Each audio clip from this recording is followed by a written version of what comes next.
right, everyone, it's 12 o'clock, so we're going to get started. We'll let people continue to come in. If you're a property manager, get your name into that chat box so that we can record your attendance. And we'll get started with today's webinar. So thank you for joining us. Today we're going to be discussing the current economic climate and how that impacts all of us in condo land. And we're going to be discussing how boards and property managers can navigate this new economic climate. If this is your first time joining us, welcome. I'm Sonja Hodis. I'm your moderator and a condo lawyer.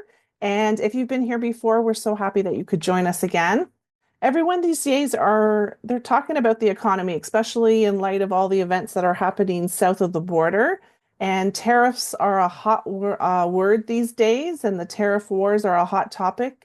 And everyone's wondering what impact that's going to have on our daily lives. However, the tariffs are not the only economic factor that will or has an impact on the services and goods that condos will need to purchase and the investments they need to manage.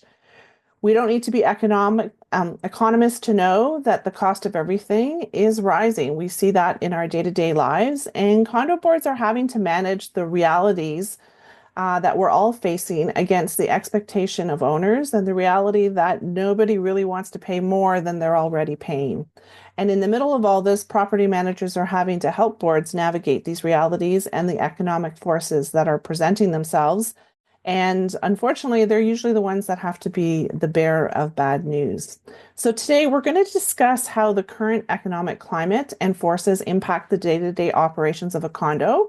And we put together a panel of speakers who are all professionals that work in the condo industry and see this impact firsthand. Our speakers are going to be sharing their experiences and tips on how to manage the current economic climate in relation to operating costs, capital costs, and condo investments. So joining me today, we have Maryann Barrie, Lyndsey McNally, Omar Khan, and Will McKay. Thank you to all of our speakers for joining us over this lunch hour and sharing your knowledge. More information about our speakers is going to be posted in the chat box throughout the webinar, as well as their contact information. So if you want to reach out to them after the webinar, feel free to do so. And speaking of thanks, I also want to take this opportunity to thank our sponsors. Without the support of our sponsors, we're not able to put these webinars on free of charge for you. So thank you to Aaliyah Associates, Condominium Lawyers, and Nordic Windows and Doors. If you want any information about our sponsors, all you need to do is go to our website, cciharonia.com.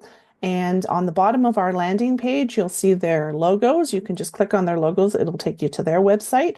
Or if you want to go to today's event page, their logos are there as well.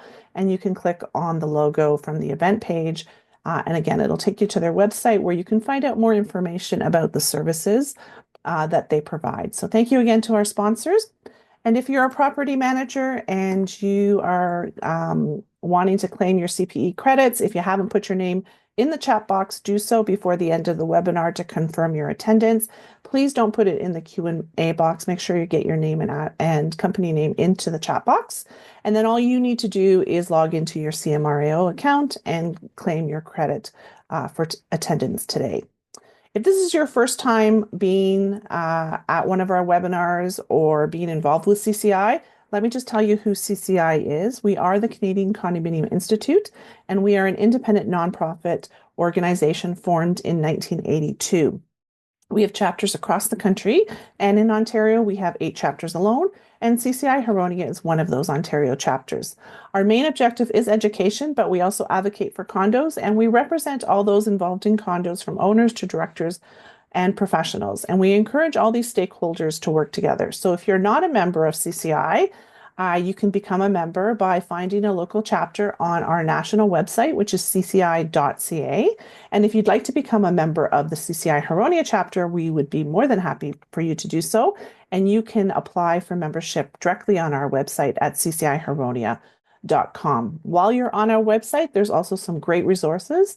There is a link to the National Resource Center, which has material that's been collated from chapters across the country from coast to coast. There is also a Condo Buzz newsletter available on our website. So you can check out current and post editions. And a new edition of the Condo Buzz newsletter was just released this morning, so you can check it out there. Also, you can follow us on Facebook, catch us on Instagram, and see our videos, recordings of our webinars on our YouTube channel. And if you're over on our YouTube channel, please make sure that you subscribe and like, comment on our videos. We're really trying to grow that YouTube channel, so we would love your support. And this webinar today is being recorded, so it will be posted in the next 7 to 10 days. So if you want to watch it again, or if you know someone that missed it and you think they may want to watch it, please feel free to share the YouTube channel link, or you can always find our webinars on our website as well under the Resource Center tab. And finally, if you have any questions throughout the webinar, put it in the Q&A box. Our speakers are going to be watching the Q&A box and trying to answer your questions as we go on. And then finally, just a reminder to all directors that the information that's being provided today is general information, and it may not apply to your specific fact situation. So if you're looking to seek protection under Section 37 of the Condo Act, you do need to get an opinion about your specific fact situation from your own professionals. This webinar is not intended to provide you with opinions that protect you under Section 37 of the Condo Act. And for all of you that are watching this video at a later date, any of the information in today's webinar is current as of March 21st, 2025, and any references to the Condo Act or other legislation will be a reference to Ontario legislation. All right, so let's get started because we've got lots to talk about today.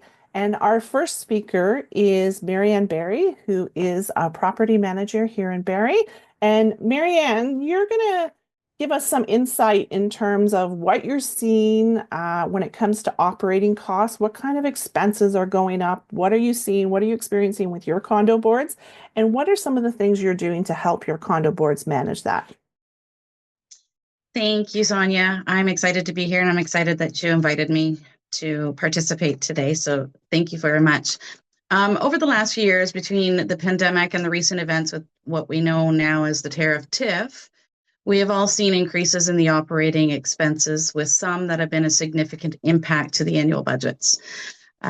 As a property manager, I specifically work towards ensuring the best value for the operating costs through negotiation and bulk servicing tactics, which is my main goal.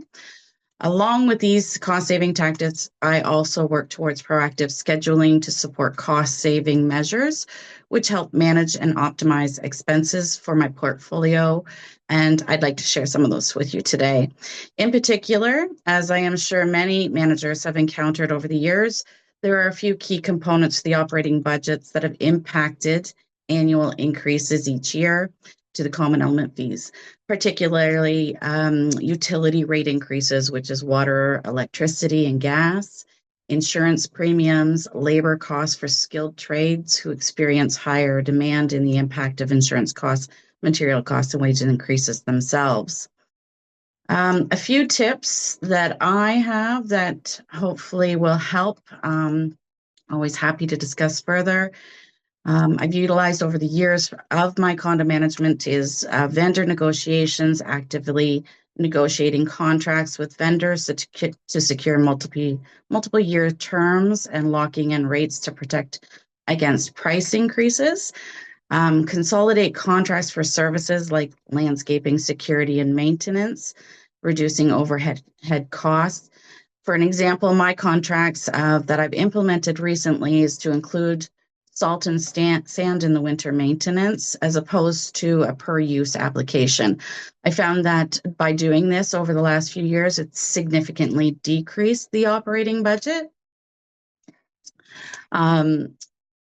It gives a set budget for your clients, my clients as well. Preventative maintenance programs are key. We've implemented maintenance schedules to avoid unnecessary and untimely emergency repairs, implementing regular maintenance inspections, including maintenance reporting within your vendor contracts, such as landscaping, security, and winter maintenance. This helps stay on top of maintenance repairs and always has eyes to the grounds on a regular basis for you. crack repair, and preventative maintenance in asphalt to assist in the longevity of the common elements. I personally find educating owners on their responsibilities for exclusive maintenance reduces unexpected costs to the common elements. Reminders and educational tips in newsletters as part of the educational plan, particularly when we have the seasonal issues like hot water tanks and AC units. They seem to be an ongoing matter in my corporation world for my townhouses. This helps avoid unnecessary damage to the common elements as well. Ensuring the condo corporations are educated on preventative maintenance to avoid unnecessary damages. With the past season, we've had experienced ice damming. Insulation upgrades is one example. What I personally have found to be helpful in some cases, and where a building maintenance committee does not exist, is building a relationship with one or multiple people at the property who may be wanting to feel included in a corporation matters and who will report to management any items that require review and repair. Despite what some residents may think, as we know, managers are not site supers and owners see the day-to-day issues, which this approach can be very helpful in reporting the little things that may in turn become bigger issues if not captured right away. Energy efficiency upgrades, facilitating energy audits to identify opportunities for savings in lighting, heating, and cooling systems. There are also programs that often pop up that can help owners for cost savings, such as Canada Green Build incentives. If managers have great relationships with some of the vendors on their portfolio, they will often alert you of these types of programs and work with you as well. So that helps in this cost saving aspect of efficiencies. Educating the boards and owners alike on preferred LED lighting, smart thermostats, and low flow water fixtures will reduce utility consumption. Irrigation timer systems and rain sensor installations to reduce water consumption. And then, of course, your annual audits at the startup of the system and closing down of the system to avoid large expenses during the season.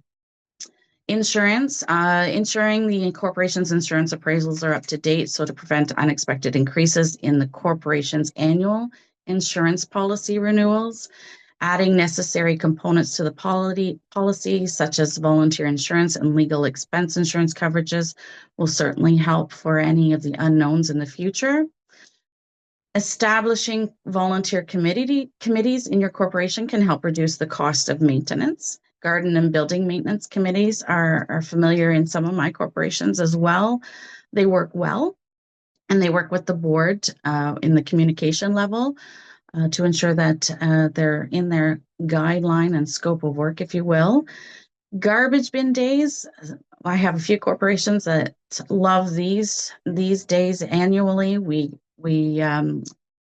put a bin on the site and we get owners to just dump any of their unwanted items instead of leaving them out on the property for the corporation to incur the cost to remove. Implementation of condo management software to streamline processes, improve communication, and reduce administrative costs is part of our technology adoption as well. Digital records and updates on current and previous matters save time when needed to access ongoing and historical data. And residential education and engagement. I find that educating residents on ways to reduce energy and water usage to lower shared utility expenses, not only in newsletters, but ongoing throughout the year, that seems to help as well. Educating the owners is a big part of our management here, which helps support many aspects. Encouraging compliance with waste management protocols to avoid penalties and excess charges. Reduce, reuse, and recycling reminders will help support the unnecessary cleanups as well. This is, again, a key note in many of our newsletters. Education, I find, overall is key with the board of directors as well as owners in reducing the usage, more so in the utilities, particularly if you have a building that has water and gas part of their operating budget. I think that has been the most significant part of my management in the last few years. Wow, Maryann, that is quite the list. Just a few. Just a few. Thank you for sharing all those great ideas. I'm sure everyone can at least pick one or two of them that they can take away today and implement afterwards. So now we're going to move on to capital expenses. That's another big expense for condos. And we've got Omar Khan with us today from Normac. And Omar, you're going to talk about the forecast when it comes to construction costs and what that's looking like.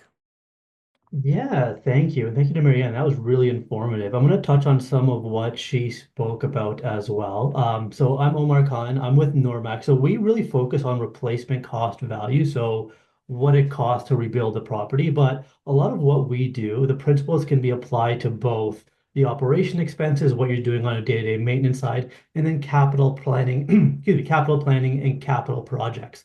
So I'm going to walk everybody through what we're seeing in the market, what we've seen over the last few years, and even what we're anticipating with some of the tariffs. So I'm going to dive into an area that's been an area of frustration for condo owners, property managers in the industry over the last few years, inflation. As condos have gone out for tender for operation expenses, capital projects, insurance costs, most people have noticed the costs have gone up dramatically since the COVID years. As we all know by now, inflation has moved into our lives and the price increases are here to stay. And if you aren't budgeting for this, this is a large impact and a large increase that we're seeing.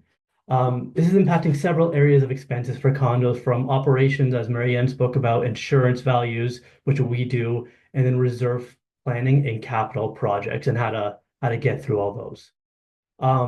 While the area we work on is replacement cost values, like I mentioned, the same principles can be applied to all areas of condos, whether it's the operations or capital planning. While we do have limited time today, I'm going to highlight what is driving things upward over the last few years and what we can expect moving forward. This will impact insurance premiums with changing replacement costs, capital planning with higher costs for projects, as well as other costs condos face on a daily basis. Inflation has had a large impact on two areas which already have large expenses, insurance premiums and reserve contributions. For insurance premiums, condo corporations are to be insured to full replacement cost. As values have increased over the years above cost inflation, this means insurance brokers have to use those to set the premiums. Additionally, condo declarations should also have a clause in their insurance sections which states the condos should obtain appraisals every year or every 3 years, just to ensure that they are being insured to full replacement cost. So what this actually means for people on a day-to-day basis, if the property replacement cost increases 5% on a year-to-year basis, this is the new figure your broker will use to ensure it's insured adequately and in compliance with the Condo Act. It is important to talk to your insurance broker and insurance appraisal firm of how they have kept up with inflation to ensure the buildings are still being insured to full replacement cost and following the Condo Act.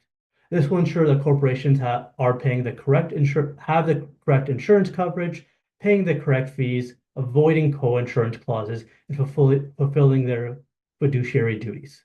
Similarly, capital projects planning have heightened the scrutiny have heightened around inflation. These should also be reviewed to ensure project costs are captured, just to ensure that you are taking account all the inflationary pressures we've seen over the last few years.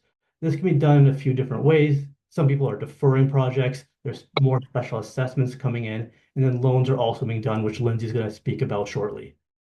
The challenge for condo corporations is how to responsibly save for the repair and replacement of these common elements and systems while setting up adequate reserve fund contributions.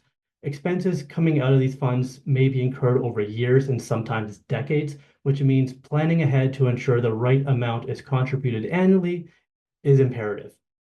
With the inflation we've seen in areas with large material increases and large labor cost increases, a lot of these projects may be underfunded, and you should be reviewing these on an ongoing basis to make sure you're still setting up enough reserve for these projects. There's several key factors that impact the construction industry, including labor availability, interest rates, material prices, severe weather, and losses that go around, large losses. Before COVID, most years' replacement costs were fairly close to core inflation. Some years slightly higher, some years slightly lower. Since that, we've seen large increases and typically well above CPI data. 2021 is when we started to see the large increases, generally over 10% year over year for most condo corporations across Southern Ontario and in Toronto. These high numbers stayed in the double digits generally through 2022 and started to have some reprieve in 2023. In 2024, we start to see all building values under 10% for the most part, with most condos being 4 to 7%. Reasonable numbers, but still higher than CPI numbers. In 2025, we're expecting similar numbers, with most being between 2 and 6% increases for all materials that are part of the building. So both your reserve fund and your insurance appraisal should be taking that into account just to make sure you're funding adequately and insured adequately. Again, to reiterate, this means an estimated total cost of the building will increase between 2 to 6% depending on your building type in 2025, as long as we see no other changes in the costing world. As these numbers have compounded over the years, you'll need to ensure you're adequately accounting for these by speaking to your insurance appraisal firm, reserve fund companies, and insurance companies to ensure the previous year's increases are being captured. I'm also going to share a few slides today just because I don't think people want to hear me speak about all the numbers in details, but I think it's a good snapshot to see what we're actually dealing with. If you bear with me for a moment. And Sonja, I'm wondering if you can confirm the slide is being shared correctly for me. Yep, you're sharing your screen right now. Perfect. With this many people, I don't want to make a mistake. So the first one, there's a couple areas that really focus on the price increases. There's two sides to it, labor and materials. The first one is labor. So I'm going to look at a long-term trend of what we actually see in the market. So in the trades world, we're actually seeing a decrease of the number of available workers in the industry, and this is expected to decline for another 10 years. So right now, we need about 300,000 skilled tradespeople to enter the industry to meet demand over the next 10 years. And right now, Billforce is anticipating a gap of about 60,000 laborers. And we also have more people leaving the industry, retiring, than entering it. This is leading to an age increase of about 4% a year. So the average trade worker in 2000 was 41. It is now over 50 in Ontario. So as time goes on, our workers are getting older, we have less people replacing them, and this becomes a supply and demand issue. As demand for construction still remains high, even if we have certain years where it does decrease, this will mean higher wages to these workers. That means the cost of projects, the cost of replacement costs will increase over time to capture those increases. Even in respect to 2024, where we saw housing starts having a slowdown, especially in multifamily, the labor supply actually still shrunk in Ontario just because we had more retirees in the workforce, and many of the trades ended up going to capital projects from government and other large-scale projects as opposed to multifamily. So even years where we have a dip in housing starts, we're still seeing a crunch in labor supply, and we're seeing an increase in wages for workers. So again, this over time is going to compound and increase the cost of projects just based on supply and demand issues.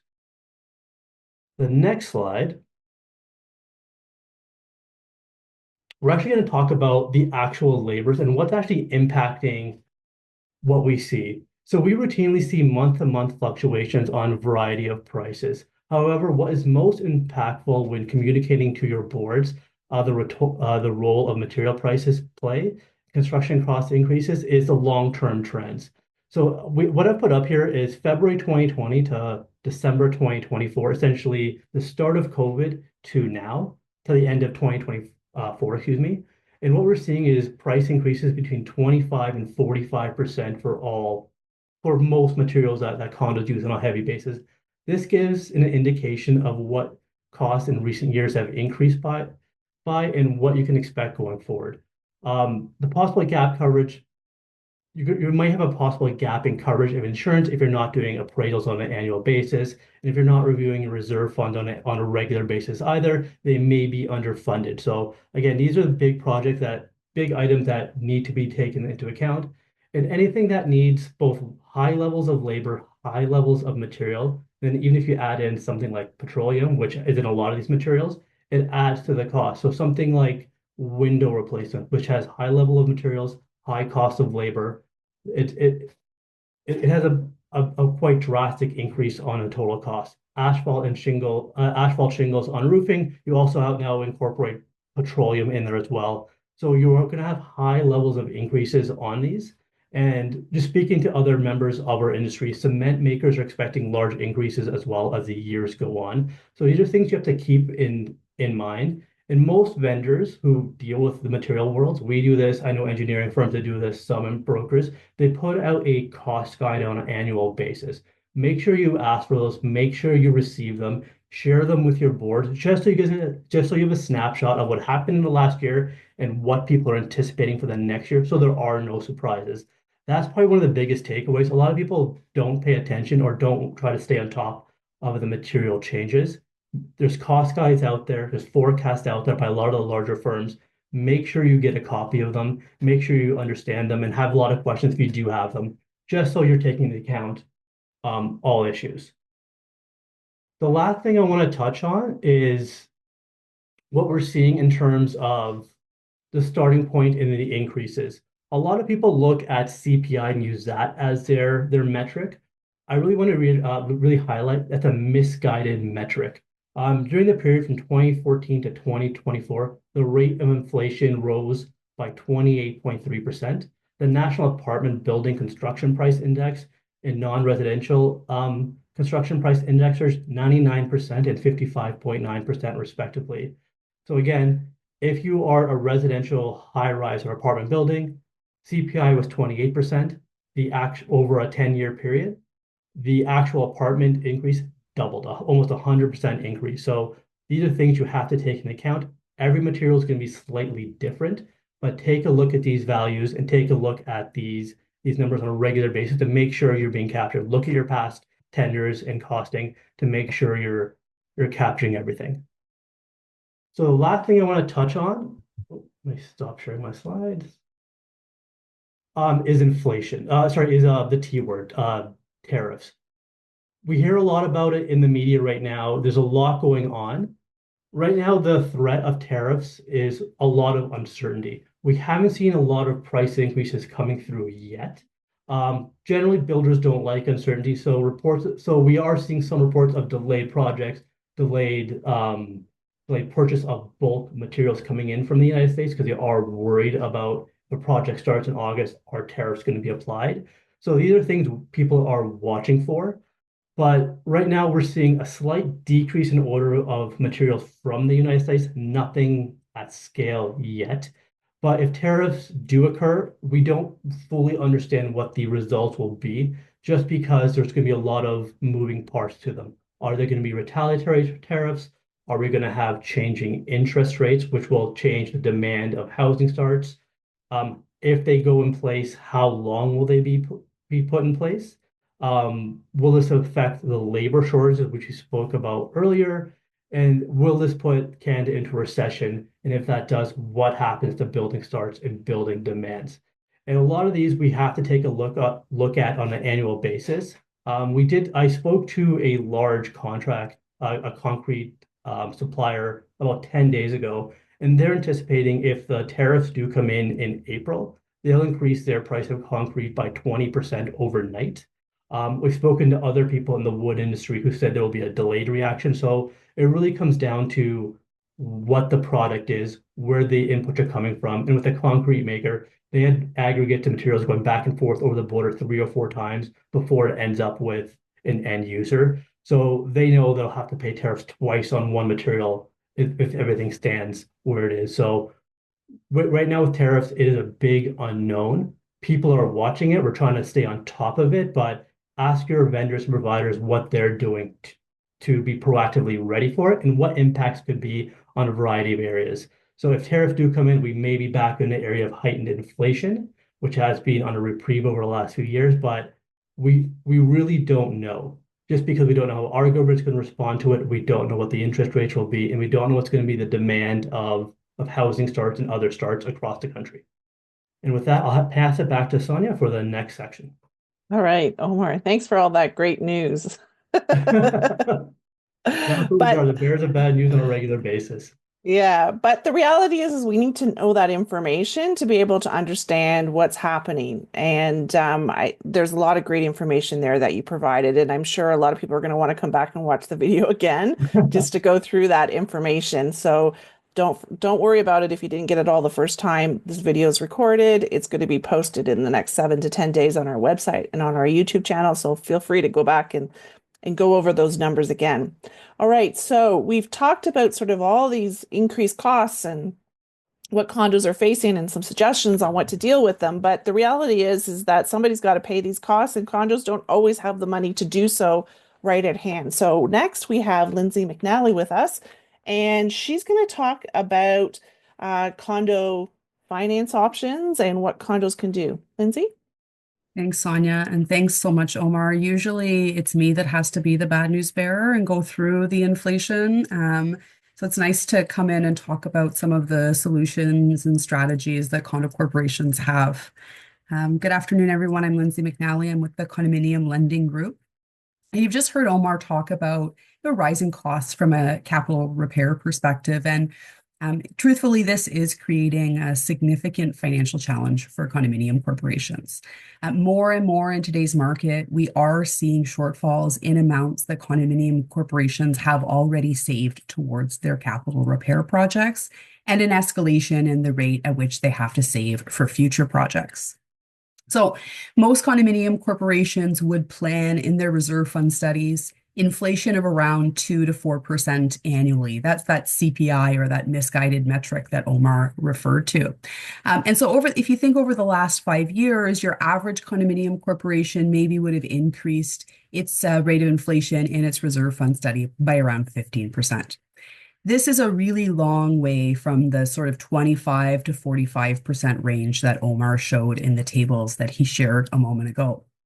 And what happens is that these inflationary pressures, they affect project affordability, both short term, the projects that you need to get done today, and as well long term, the amount that you need to save towards future projects. Because when things are inflating, it's all of your future projects that stay more expensive in the future as well, right? We're not talking about there being significant deflation in future markets. And so we have to think about the long-term plan. Now, when a shortfall exists, condo corporations are limited to a few options because their major source of funds are the contributions from the owners in the condominium corporation. You might be able to defer work. You could consider a special assessment, or the corporation could consider taking out a commercial loan. Those are the limited options that are available to condo corporations. And so I'll go through each of these in a little bit more detail, starting with the idea of deferral. Now, if you have a shortfall for a current project, it might be tempting to push that project out into the future. Give yourself a little bit more time to save towards it, and don't impose any significant financial burden on the owners today.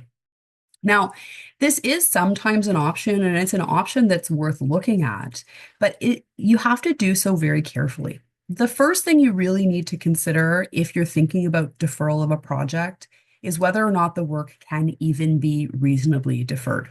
Sometimes the work just needs to happen. There's a safety or security issue, as an example. Or sometimes, in order to push that project further out into the future, you might have to make interim or emergency repairs. Those come at a cost. How does that impact your overall savings plan if you're introducing new costs into your reserve fund study that weren't already there? As Omar talked about, you also need to consider how the cost of that project will inflate over time. Just because you push a project out into the future doesn't mean that the money will magically appear in your bank account in 3 years' time or 4 years' time and 5 years' time when you actually decide to get that project off the ground. So How fast do you need to escalate the rate of savings? Can you actually avoid a special assessment, or are you just making one happen further in the future instead of doing it today? So you still have to make adjustments to your savings plan with respect to affordability of that project, even if you're pushing it out into the future. And then lastly, on deferral is you have to consider whether or not deferring the work actually is harmful to unit values. Curb appeal and proper maintenance of a property are really important from the perspective of resale values of the units.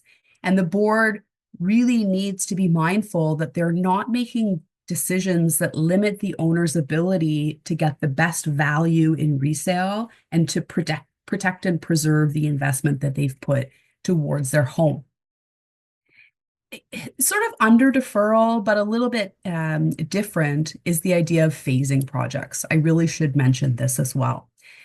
So it's a common strategy to manage cash flow where a condominium corporation will look to break a project apart over several years so that they have more time to bring cash into the reserve fund. But there is a cost to this strategy as well. Multiple mobilizations, if you're paying for them, this can represent a surprisingly significant portion of your overall project costs. Just getting the contractor to the site with all of their equipment, buying the materials, these things, they are a really significant cost of a part of the overall cost of a capital repair project.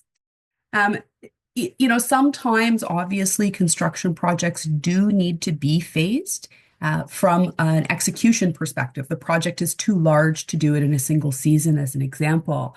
And so you may have to do it, but often it's not in the corporation's best interest to decide to phase a project strictly for financial reasons. Moving along to special assessments. Special assessments are an option.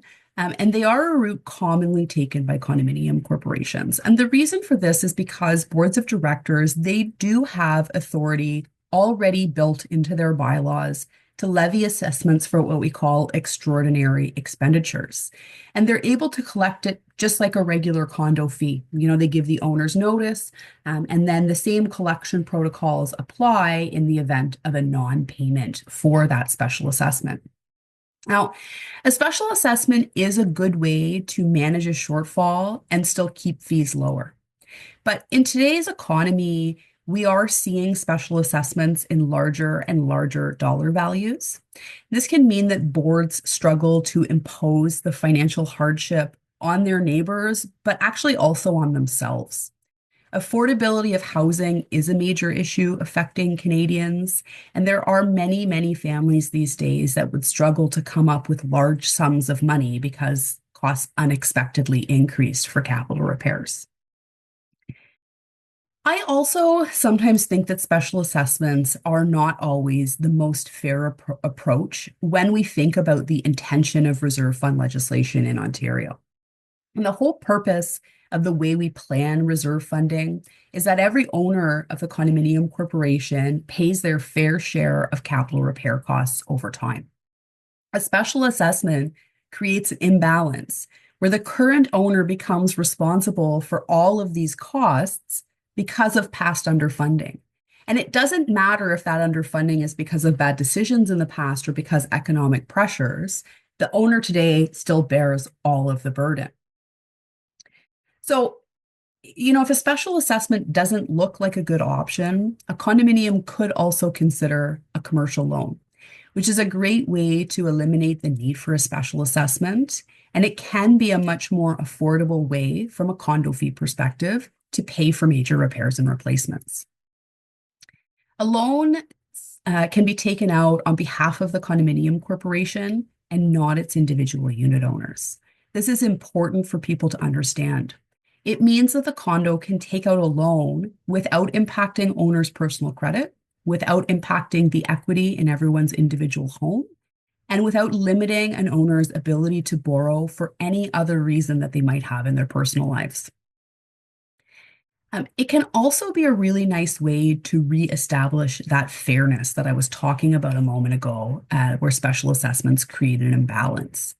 The owners the owners today in the condominium corporation, they can choose to allocate the cost of the project over its useful lifespan. So tying it to the expected lifespan of the component that's being replaced.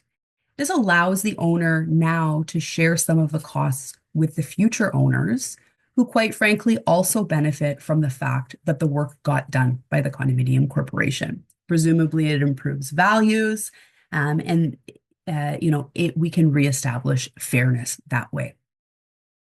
So if your condominium corporation is considering a loan, there's two typical structures that we see implemented by condominium corporations. The most popular option that we deal with at CLG is a loan on behalf of all owners.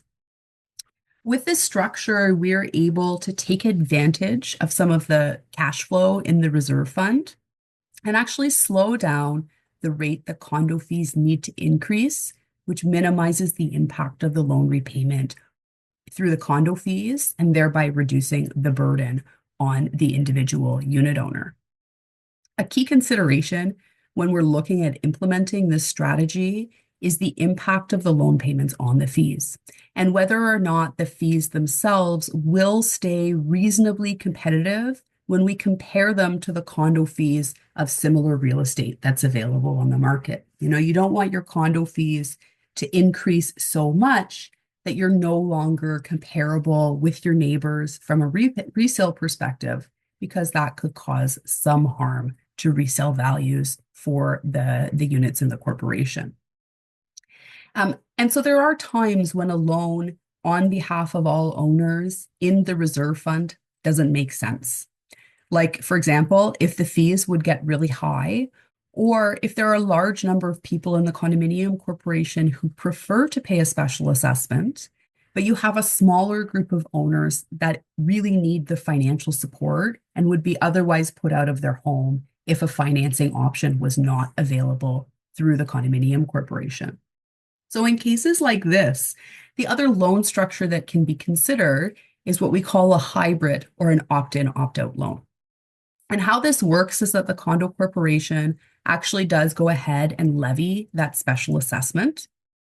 But in doing so, they allow each owner the choice to either pay that sum upfront or participate in long-term loan repayments through the condominium corporation and through their future condo fees.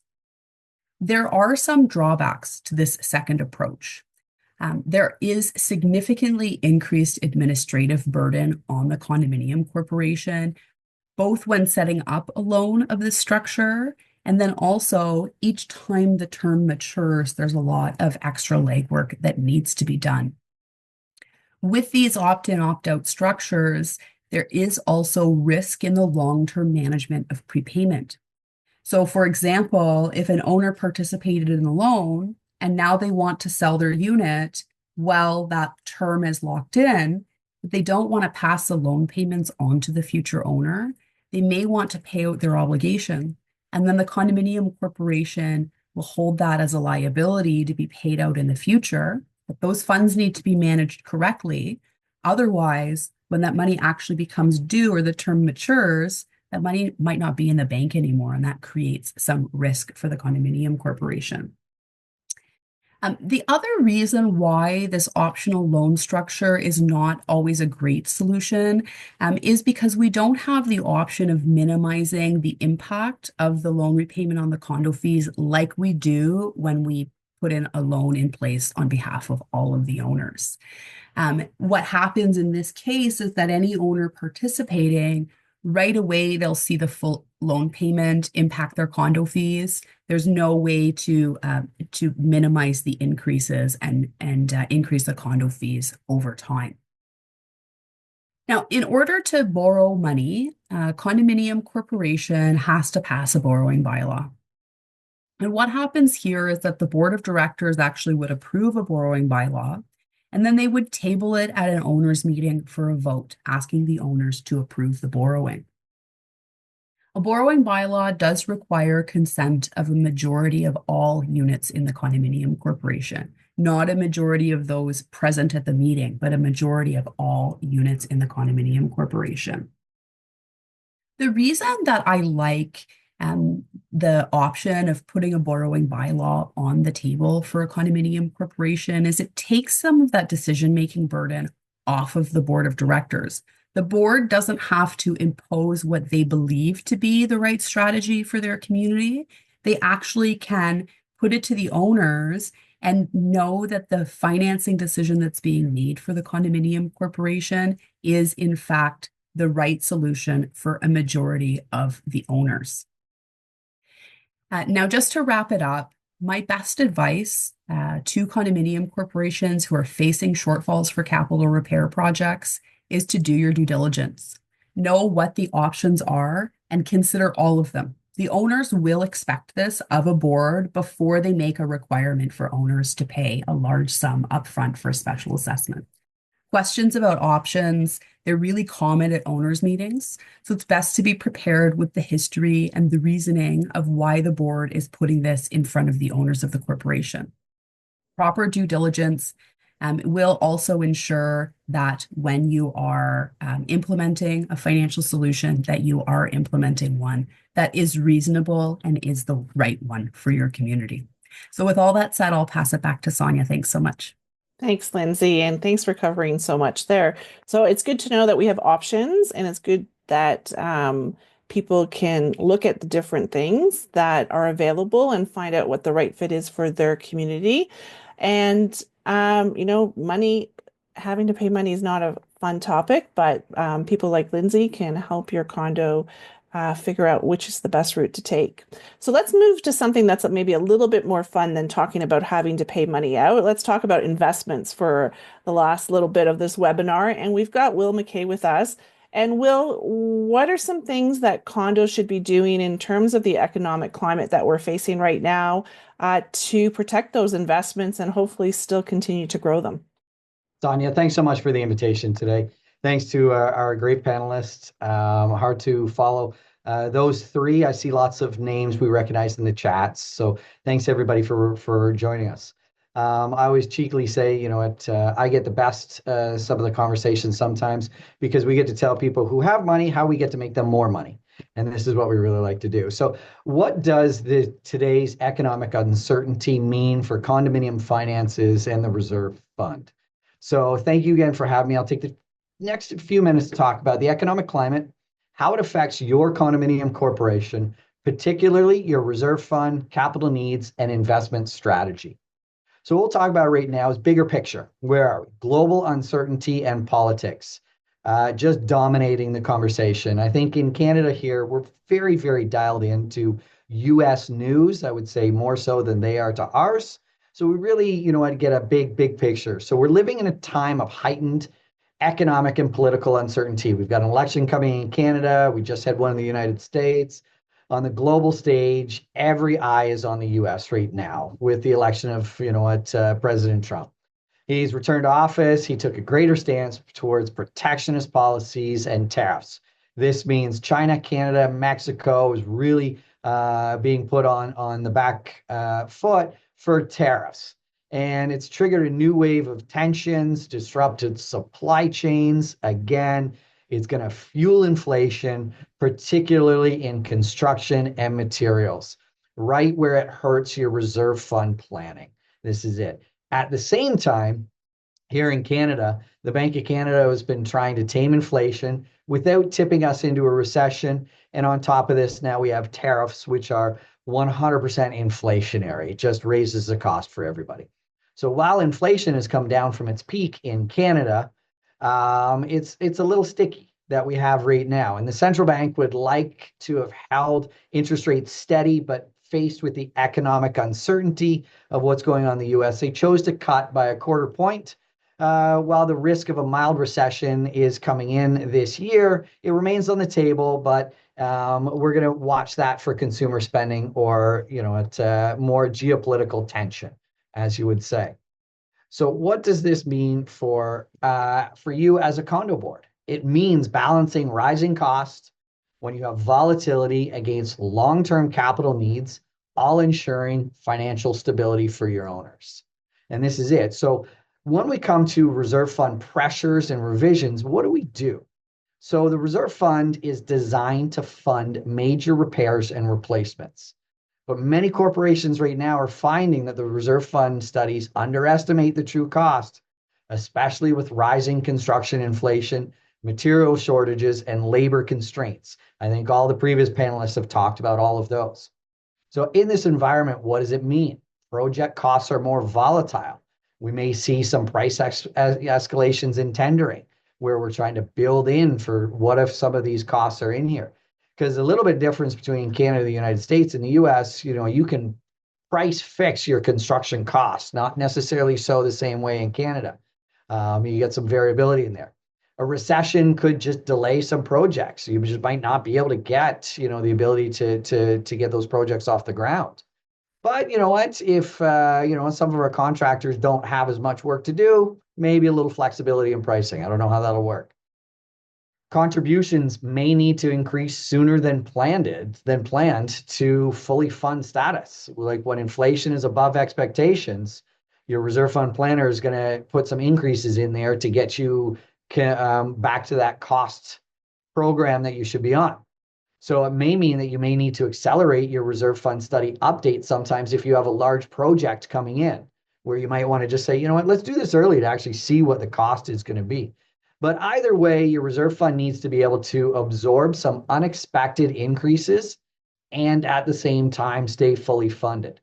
So we recommend boards revisit the reserve fund study timelines, especially if you haven't updated it recently, or if you are approaching a major project. There's no reason why you can't just do it early. So what we talk about now, moving into how do we invest the reserve fund strategically? So we're going to talk about doing that in today's environment. Interest rates are still attractive, however, have decreased significantly from last year. So one of the things here we always look at is your bank statements that you're always looking at are lagging by about 6 weeks typically. And we've had some successive interest rates cuts that are coming down and continuing to forecast. So what does that mean? It's great for interest income while it stayed up, but if we head into a recession or central banks start cutting rates further, this opportunity window could shrink quickly. And this is very similar to 2018 and 19, where interest rates rose in 2018, Trump tariffs again, were in there to combat inflation. And 2019, they looked like they were going to trickle off.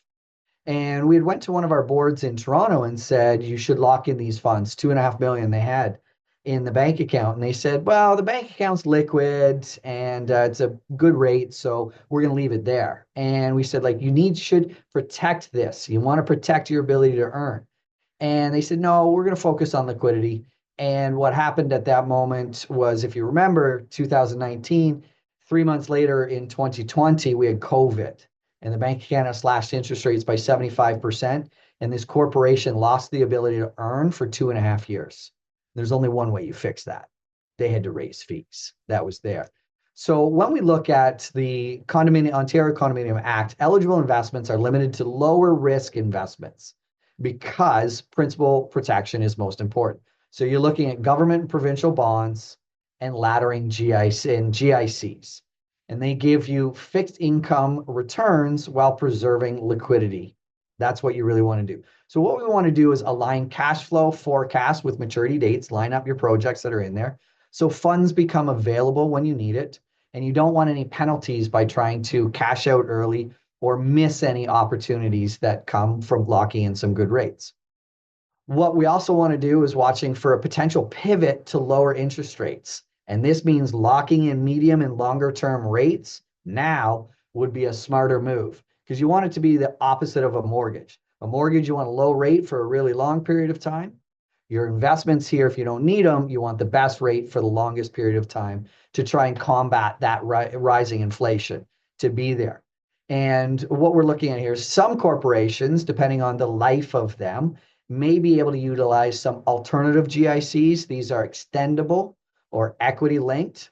Feel free to reach out to our team to find information on these specifically, or how or why to include them in there. It won't fix the fact that we're in a lower or declining interest rate environment, but some of the corporations who don't have projects for a long period of time could utilize these to sort of, increase portions of there. But we want to remember the goal of reserve fund investing is capital preservation, liquidity, and reasonable growth in that order, right? Capital preservation is number one, liquidity being number two, and growth.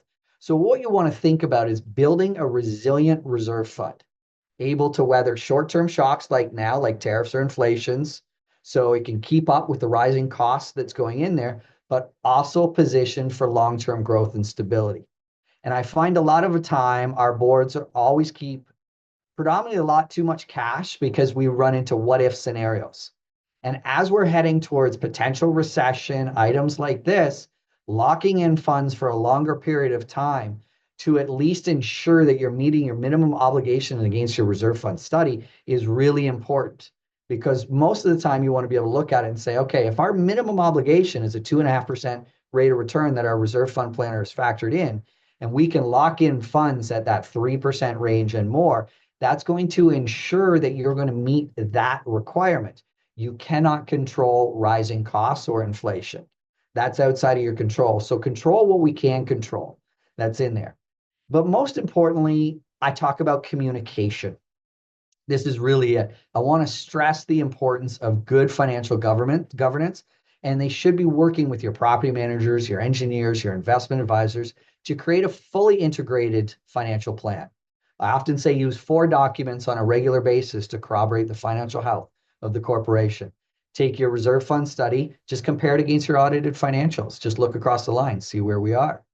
Take your budget for that year, compare it against your reserve fund study. Why is it different if it is? Have we deferred a project? Are we doing a project early? Get your planner or your investment advisor to help you move around those cash flows to see how it impacts what you're doing. And then also take your investment plan and make sure that you're updating that. Every corporation should have an investment plan before they invest. If you don't, work with your planner or a planner who knows how to plan one for condominium corporations.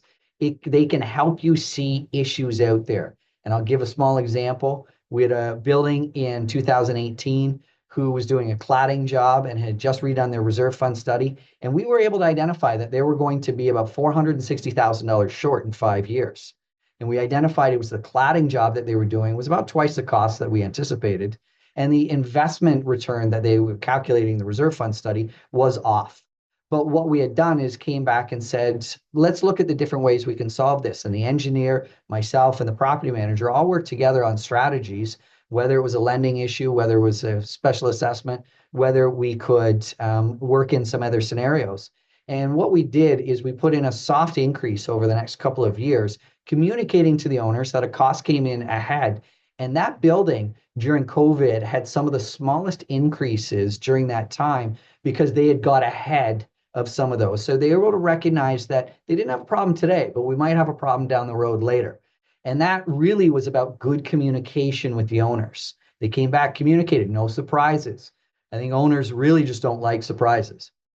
So what we'll go to is just say with uncertainty ahead from potential Trump era economics, policies, interest rate shifts, inflation, it's crucial to have a coordinated financial strategy, knowing that you have choices. So it means regularly reviewing your investment policy statement and investment plan if you have one. Number 2 is forecasting future cash flow scenarios, maybe building in a little bit of inflation and say, what happens if this project comes in 20% more than anticipated because we've deferred it or we did it later, items like this. Communicating with unit owners. I can't stress communication more. So they understand how the board is protecting their long-term investment. And I think it's really easy to say, we've got a detailed investment plan. It's directly related to our reserve fund study. We're meeting, matching, or exceeding our obligations. We're meeting all of that. We're controlling what we can control. And it's really easy. You can just see a report card of where you should be against your reserve fund study. So what I find is boards that are transparent, proactive, build trust with their owners that they're there, and they avoid surprises. Like we talked about our building, who communicated that piece, especially if increased contributions or special assessments are needed down the road. Those ones right there cause the most amount of friction, saying, how long did you know that this was an issue? So looking down the road. So to close, I'll just say it's not a time to panic, but it is a time for discipline. The economic road ahead may include rate cuts, recession risk, international volatility, but a thoughtful approach to investing and a reserve fund planning that your condominium corporation can remain financially healthy and well-positioned no matter what headlines come through there. So thank you for that. I'm happy to answer any questions or go deeper into anything. Sonja, back to you. Thanks, Will. And unfortunately, we are at the end of our time for the webinar today. So if you do have questions for Will, reach out to him. His contact information is in the chat box. But I just wanted to highlight one word that I heard all of you say, and that's communication. And that's, it's an interesting tip that you've all given to all of us today here, is that the importance of communicating what's going on, what the options are, making sure owners are also aware of what the board is dealing with is so important to be able to manage the current economic climate that we're in, and the panic and feeling people are having. So thank you all for that. There's one question. We've been trying to answer the questions in the Q&A box as we've gone along today. There's one question that we didn't really get to, and Lyndsey, I think you are prepared to answer this live, so I'm going to just put this question out there and we're going to end with that. And the question is, what effect will decarbonization in condos, i.e. replacing natural gas equipment with electric powered equipment, and how should this be captured in capital planning? Yeah, thanks, Sonja. I wanted to answer it live because I think it is an important question, because it will help prepare people for what's coming next, like the next major financial burden for condos, which is decarbonization. The short answer is we don't know. To an extent, a lot of the requirements here are going to be municipal, like a municipal issue, and most cities and towns have not fully released what they intend to do. You can, if you wanted to do a little bit of research, look to New York City and see what they implemented in terms of net zero strategies, and that might be helpful. But we don't know enough yet to adjust our planning. People know it's coming, but we really are not in a position to be able to comment on its specific impacts just yet. All right. Thanks, Lyndsey. And thanks to all of our speakers for joining us today, sharing your knowledge and experience and suggestions. And also thank you to our sponsors once again for supporting CCI Huronia and supporting our webinar series. Thank you to Aaliyah Associates Condominium Lawyers and Nordic Windows and Doors. Be sure to check out what services they can provide on our website by clicking on their logos, which you can find on our landing page. And don't forget, we've got some upcoming events. April 16th, we have our Director's Certificate Course 105, Reserve Fund Fundamentals. What a timely topic. That will be from 6:30 to 8 on Zoom. And then we have a webinar on April 25th. We're going to be talking about condo security issues and solutions. And on May 23rd, we're going to be talking about insurance. Is there still a crisis? So if you want to register for any of these webinars, just go to our website, ccihuronia.com. You can register there. They're all free of charge. They run from 12 to 1. And we have CMRA approval for those webinars. And again, if you've missed any of our webinars or you want to watch this webinar again, check us out on YouTube or find us on our website under the past webinars tab, which you can find under our events tab. If you have any ideas for an upcoming topic that you would like us to discuss at one of our webinars, or any suggestions for speakers, you can send an email to admin@ccihuronia.com and tell us what you want to hear about or who you think we should have on one of our panels. And if you're not on our email list and you want to find out what's happening at CCI Huronia as it happens, send an email to admin@ccihuronia.com. Just be asked to be put on the list and we're happy to add you. And if you haven't joined us on Facebook or LinkedIn, please make sure you do so. And if you're a property manager, you've got a couple of minutes left, or maybe even just seconds, to put your name in the chat box. If you haven't, don't forget to claim your CPE credit on your CMRAO account. And in relation to events happening at our other Ontario chapters, here's a list of some events. CCI Toronto is having their Coffee with Experts, the legal edition, on March 27th.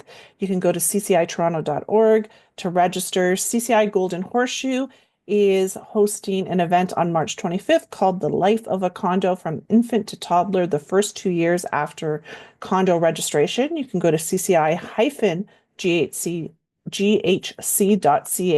to register. CCI London is running their director's course on April 8th and 15th. And that will be level 101 and 102, which is governance and insurance fundamentals. You can go to cci-sw.on.ca to register. Our friends in Ottawa are also running the director's course modules 104, 102, and 101 on March 27th, April 2nd, and April 9th. You can go to cci-easternontario.ca to register. And our friends in Windsor are holding an event on March 25th called Managing Funding Challenges, Exploring Financial Solutions for Condo Corp. So that might be a nice follow-up to our webinar today. Again, if you want to check out any events that are happening at any of our chapters across the country, all you need to do is go to our national website, cci.ca, and on the bottom right-hand corner, you'll see a listing of all events at all of our chapters. So that's a wrap for us today. Thank you for sticking around. Until next time, I'm Sonja Hodis from the entire CCI family to you, wishing you a great weekend. We hope to see you at our next webinar on April 25th when we discuss condo security issues and solutions. And don't forget that CCI is your condo connection. Have a great day, everyone.